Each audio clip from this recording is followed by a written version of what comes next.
الحمد لله رب العالمين والصلاة والسلام على رسول الله صلى الله عليه وسلم. وبليان كي غيانا رلين غيا جمعتي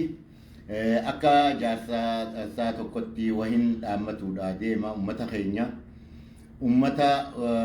أفان خيا خانا دبت أمتا أرمودا من قدو أرمودا أكا من قدو دتن واد أمتو ديما خليسا وقاهي من هركمورا آنو لي gartee calanqoo harma muraa kana gartee wanni gagaa nuu himani sanni dhageenya tamililik amma immoo har'a ufiif garre morma muraa kanaan nutti dhufe odoo walitti himnuu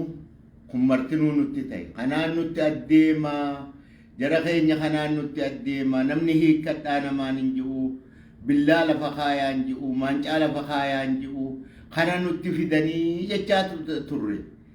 diddanii tana nuu fidee tanii karameellaa kijibaa ka inni lafarra facaase sodaa marrootiif gartee isin sobe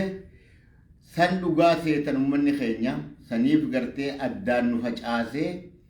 kana gartee kutaa kutatti addaan baasee guuza nutti kadhatee lafarraa nu fixuudhaaf deema jechaan ilmaan naftanyaadha duuba obboleeyyan kiyya saniifu waan keessa dabarree fi waan walgoone fi tagartee waan dalagannallee qaleessallee qeyroon jirjiirama kana fiddee galatalleen arganne nurraan arganne manguddorraan arganne hayyoota keenyarralleen arganne saniifuu gartee waan dabre gaafa lubbuun nu hafte gartee dubbanna amma lubbuu teenya ummata keenya baraaruudhaaf yaamis qeyroon biyyaa nu yaamte haa owwaannu alaa fi keessan jaartin joollee tana maddii haa dhaabbannu barattoota gayyaa'ee gartee angabrummaa hin ba'adhu iyyuu kanarratti nuti amata meeqa duniyaa tanarra teenyaa gabrummaa ummata keenya irratti finna saniifu obboleeyyan kiyya akka gartee oromootti fi akka gartee nama saba dhiiga qabu tokkotti ummata kana haa baraarru uf haa baraarru maqaa shaneetiin nurratti duulanii nu fixuudhaaf deeman warri gartee waan Tigraayitti dalagan nurratti dalaguudhaaf deeman wanni gartee arra wallaggatti dalagame harargee inni hanqattin ji'ina hayyuu keenya beekaa keenya nuun keessaa fixuudhaaf hanga namni isaan jalatti bulutti gartee nama mataa qaqqabuudhaaf deeman obboleeyyan kiyya akkuma tanaan dura bakka takkaa lafaa ol kaanee joollee tana maddii hiriirree jirjiirama kana qeyrootti itti dhumtee fiddetti akka maddii dhaabban tadabartilleef akka rabbiin nun qabne amata afran kana warra gaafas mana tattaa'ututti itti baroode dhugaa walitti himna warri itti du'e qeyroon itti gartee dhumte sun haati ishii taziyaan godhamne gargaarsan arganne wal beeyna hin dubbannu malee eenyutu naggadeeni wal beeyna eenyutu ittiin baroodeen ni beeyna ammoo baroochuu miti tun mar'achuudha arra isiniin taatu warra kursirra jirulleen taatu warra deemee baroodulleen taatu hundi keessan deebitanii mar'atuun waan hafuu miti yoo arra wal maddii dhaabbatuu baate saniifu obboleeyyan kiyya jarri ilmaan mililik lafarraa nu fixuudhaaf islaamummaa amantuma takkaa amantii isaanii malee amantii balleessuudhaaf oromummaa lafarraa balleessuudhaaf kutatanii waan lafaa ka'aniif wal maddii haa dhaabbannu ummata keenya haa baraaru dhugaa maddii haa dhaabbannu dhugaa haa dubbannu dhugaan jirtu talafa jirtu arra hayyoonni keenya sheekotiin teenya wanni mataa ol ittiin qabatte karaa ummata nafxanyaatiin karaa sobaatiin maa soban dhiira cabsuudhaaf mandeellaa oromoo cabsuudhaaf ammoo hin cab kana beeka mandeellan oromoo akka oromoon har'a duniyarratti haftu kan godhe قارك متاع القبني فالمن نقوله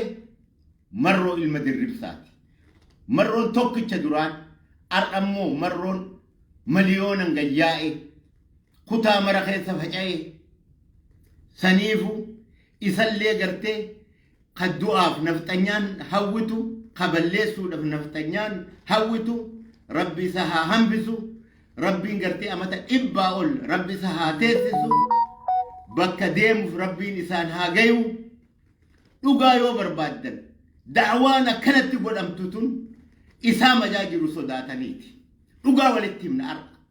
لغا والتيم نمتج إساتو وان كان فتي نفتنيان مفيدة جدا توبة ربي خيسانيتي أمتا خيسان إيفام حدا لغا والتيمنا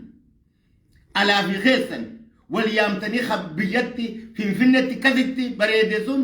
صدا إساتي في إسا جلا نما دي بسوف مالي لغا في متي يو لغا تاتمانا من دوم لغا سريتيم لغا نغرتي ilmo waqati itti gartee bo oromoo ar'a gartee obboleeyyan kiyya maa isinitti mul'an